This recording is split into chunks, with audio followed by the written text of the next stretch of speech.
కానీ మాకు వచ్చేదే అర్థం కాదు. మా అమ్మ పని బాగా చెప్పింది మా అమ్మమ్మ.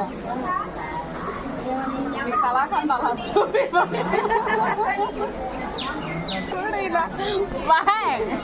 చూడతా నానిగా నానలు మై వైఫ్ క్రియేటివిటీ. అప్పుడు వచ్చినప్పుడు మాకు నదిలో స్నానం చేయడానికి ఎలా ఉంది, బట్ ఇప్పుడైతే లేదు. హెచ్చరిక ఇచ్చారు అక్కడ స్నానం చేయడానికి వీల్లేదని. సో అక్కడ పంపులు పెట్టారనమాట, అక్కడ స్నానాలు చేస్తున్నారు. అండ్ ఇటు మేము వచ్చేసరికి ధ్వజస్తంభం దగ్గర పూజ చేయడానికి ఎలా లేదనమాట, ఐ మీన్ దీపాలు పెట్టడానికి. సో ఇక్కడ రావి చెట్టు సంథింగ్ ఏదో ఉంటే దాని కింద క్లీన్ చేసి ఉంటే మేము అక్కడ క్లీన్ చేసేసుకొని అక్కడ పెడుతున్నాము. మా ముగ్గుల్ని కొంచెం ఎగతాళి చేస్తున్నారు అనమాట. 365